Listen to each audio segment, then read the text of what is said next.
The 15th of March, 1939.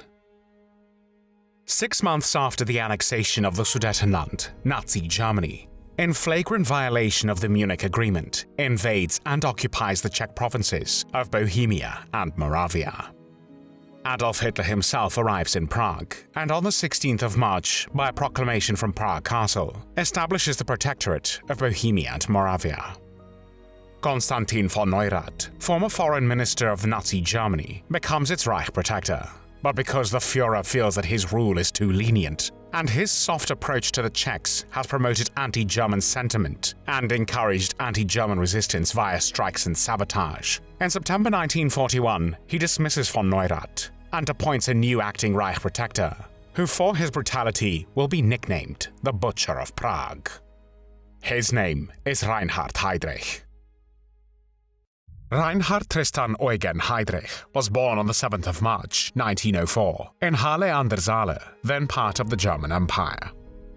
His father, Bruno Heydrich, was an opera singer and the director of the Music Conservatory in Halle, which he had founded in 1901.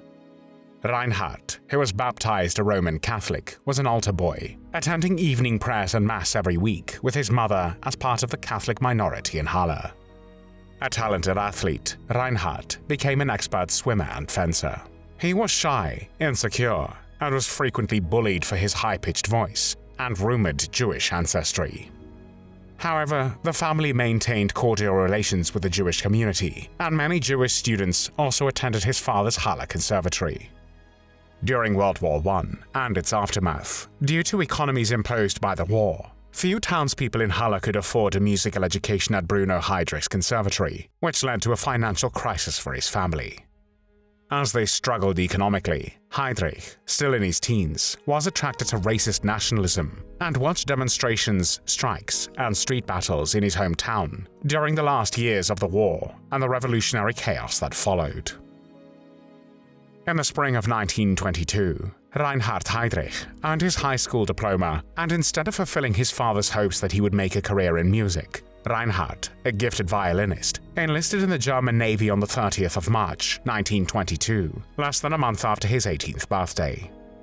This provided Reinhard, who became a naval cadet at Kiel, Germany's primary naval base, with much-needed income and financial security. Because of his bleating laugh, naval cadets took delight in calling Heydrich the Goat.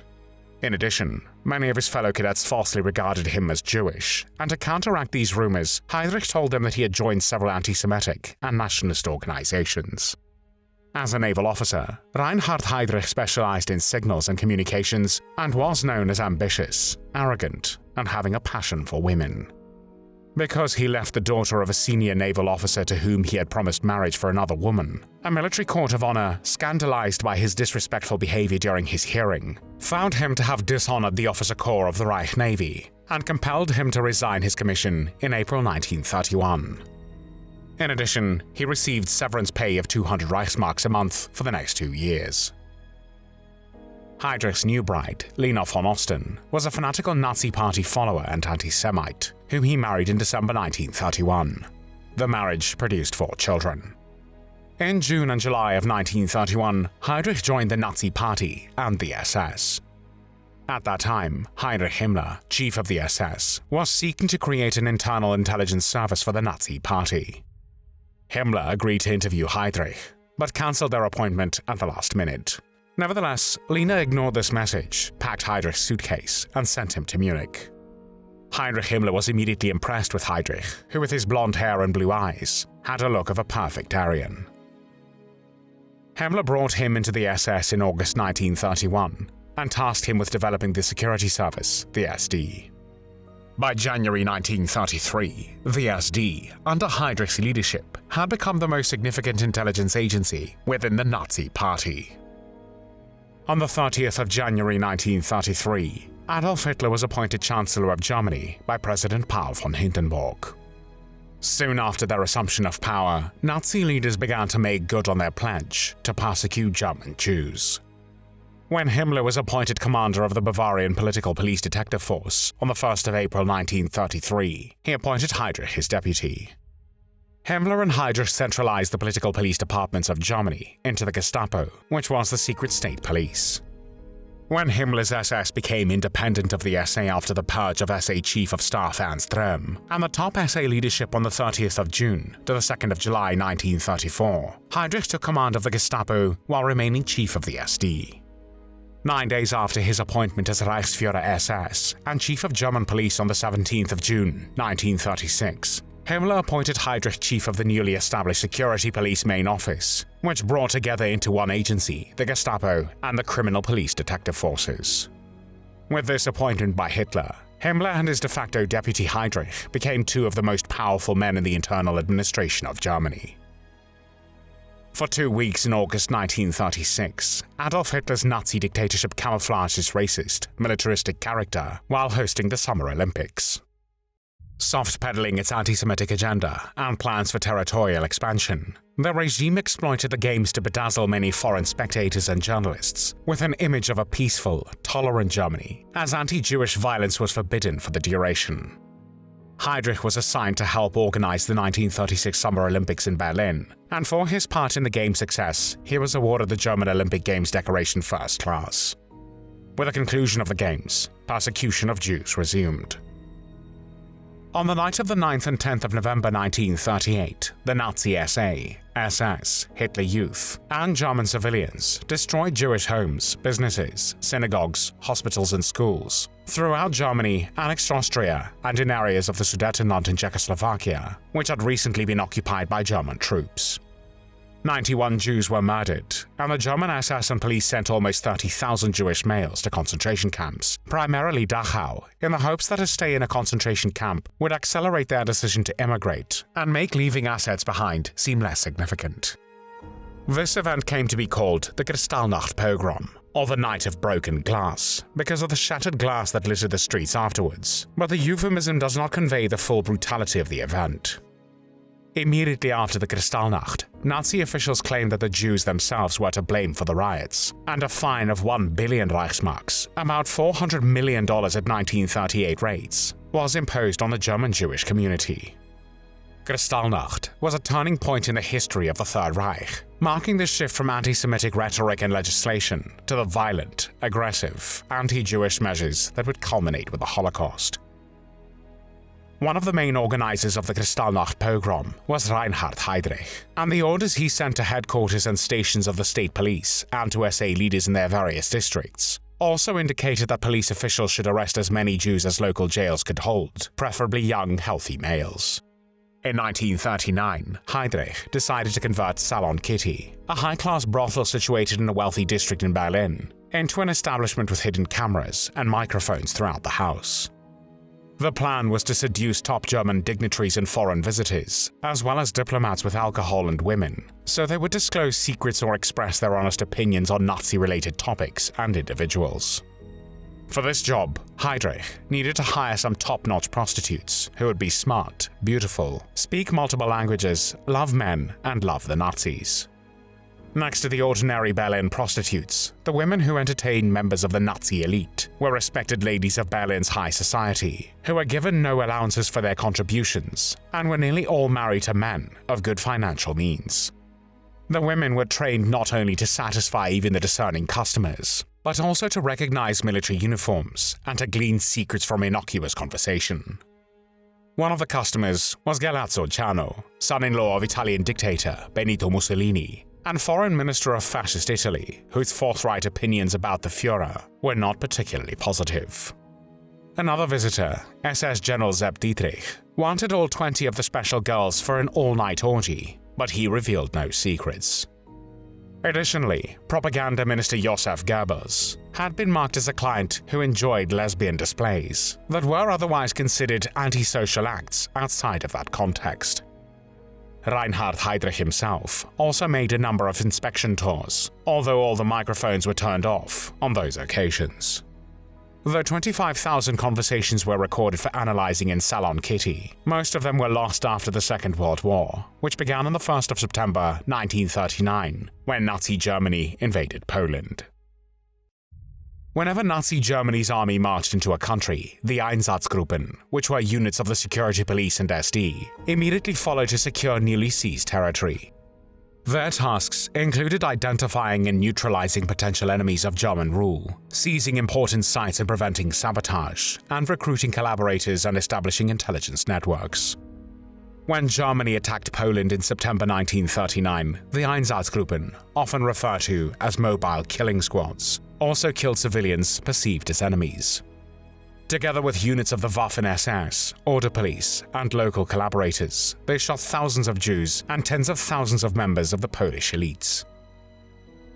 With the start of Hitler's war of annihilation against the Soviet Union, in June 1941, the scale of Einsatzgruppen mass murder operations vastly increased. The main targets were Communist Party and Soviet state officials, the Roma, and above all, Jews of any age or gender. Under the cover of war and using the pretext of military necessity, the Einsatzgruppen organized and helped to carry out the shooting of more than 500,000 people, the vast majority of them Jews, in the first 9 months of the war. At least 1.5 million, and possibly more than 2 million Holocaust victims died in mass shootings or gas vans in Soviet territory.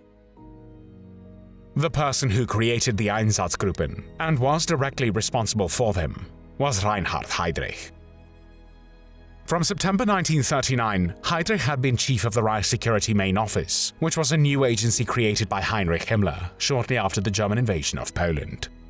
This SS and police agency was an ideologically radical and brutal institution, responsible for coordinating and perpetrating many aspects of the Holocaust. Though it did not directly control all aspects of the mass murder of Europe's Jews, the organization was very important for planning and organizing Nazi policy. Impressed by Heydrich's dynamic leadership in solving the Jewish question, Hermann Göring, the recognized deputy of Hitler in this matter, authorized Heydrich on the 31st of July 1941 to coordinate the resources of the Reich for a total solution of the Jewish question in the area of German influence in Europe. To this end, Heydrich was to submit a draft measures proposed to implement the desired final solution of the Jewish question.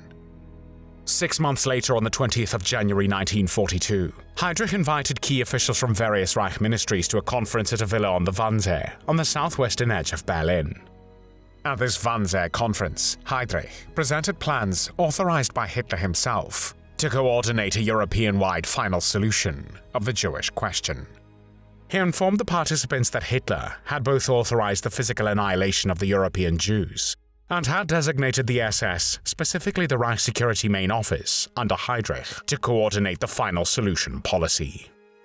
None of the officials present at the meeting objected to the final solution that Heydrich announced, but instead discussed the implementation of a policy decision that had already been made at the highest level of the Nazi regime. At the time of the Wannsee Conference, most participants were already aware that the Nazi regime had engaged in mass murder of Jews and other civilians in the German-occupied areas of the Soviet Union and in Serbia. Some had learned of the actions of the Einsatzgruppen and other police and military units, which were already slaughtering tens of thousands of Jews in the German-occupied Soviet Union. Others were aware that units of the German army and the SS and police were killing Jews in Serbia. On the 22nd of July 1941, 1 month after the German invasion of the Soviet Union, Heydrich, who had undertaken fighter pilot training in 1939, was flying in a borrowed Bf-109 when his aircraft was hit by Soviet flak in action near the Dniester River. Though Heydrich had to land the plane in enemy territory, he avoided capture and returned to Berlin after being rescued by a patrol. It was his final combat mission.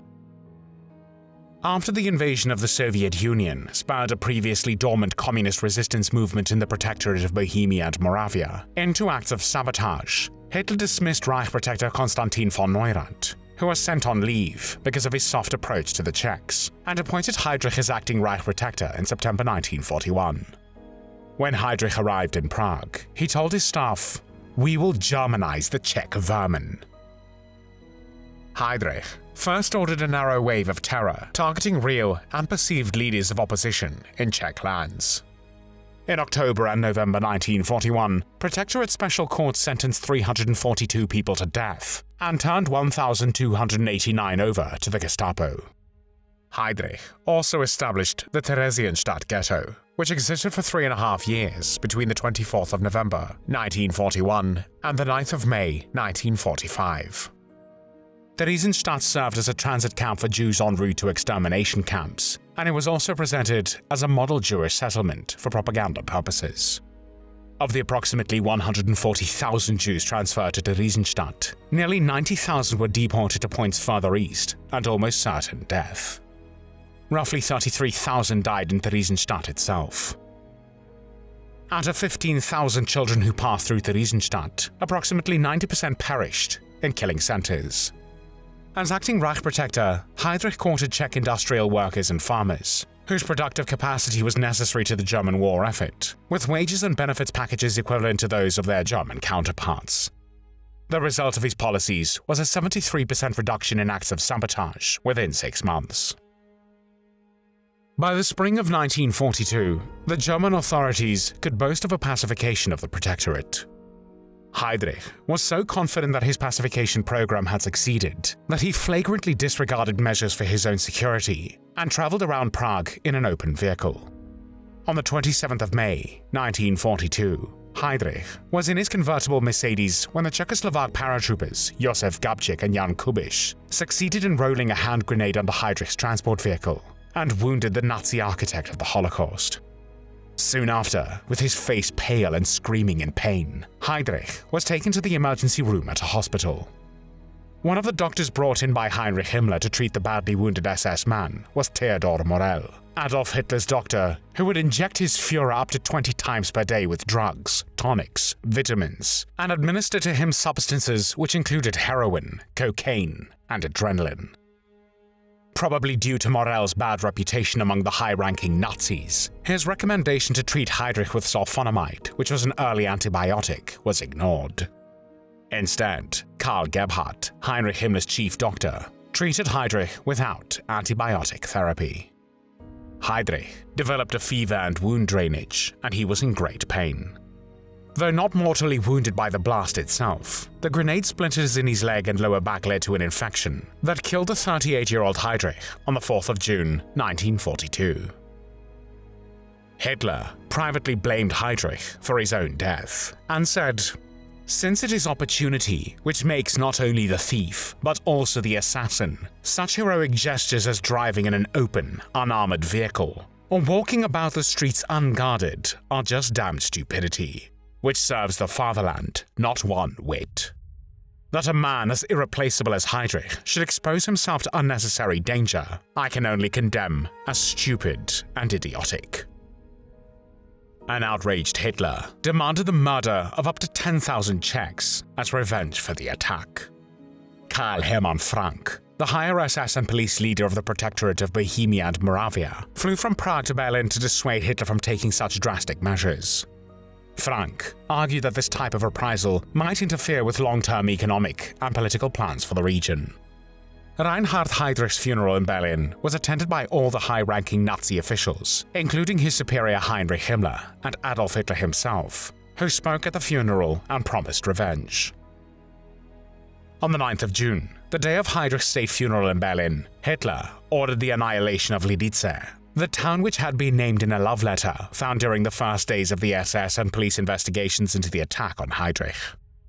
Though there was no real evidence connecting the people of the town with the assassins, the Nazis used even the smallest pretext to take revenge for Heydrich's death and singled out Lidice as the site of retaliation. The following destruction of the village and the execution of its citizens occurred on the 9th of June, 1942, on Hitler's direct order. In total, 340 inhabitants of Lidice were slaughtered, 192 men, 60 women, and 88 children. All the men and boys were shot and buried in one common grave, and children were murdered in gas vans at the Chelmno extermination camp. 4 pregnant women were forced to undergo abortions in the same hospital where Heydrich died. In recognition of her husband's service to the Nazi cause, Hitler gave Heydrich's widow the castle in Paninské Břežany, located north of Prague.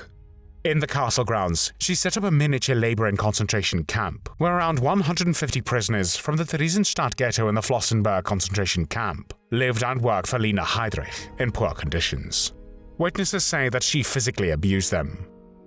On the 24th of October, 1943, Klaus, one of Heydrich's 4 children, died as a result of a traffic accident when he was cycling with his brother Heydrich in the courtyard of the Castle Paninské Břežany. Seeing that the gate to the street was open, Klaus rode out into the street where he was struck by a small truck coming down the road. Klaus died from his injuries later that afternoon, and his body was buried in the garden of the estate. Lena wanted to have the driver and all passengers shot, but the investigation found the driver not guilty. The family lived in the castle until April 1945, when they, along with many other Germans, left the area to flee the advancing Soviet Red Army. The Reich Security Main Office that Heydrich led, and the final solution policy that he initiated, would be dreadfully effective after his death. Between 1941 and 1945, the Germans and their Axis partners killed 6 million Jews. 1.7 million of them were killed in 3 killing centers, Belzec, Sobibor, and Treblinka, under the operation which was named in honor of the most ruthless practitioner of mass murder, Operation Reinhard. There were no tears shed for Reinhard Heydrich.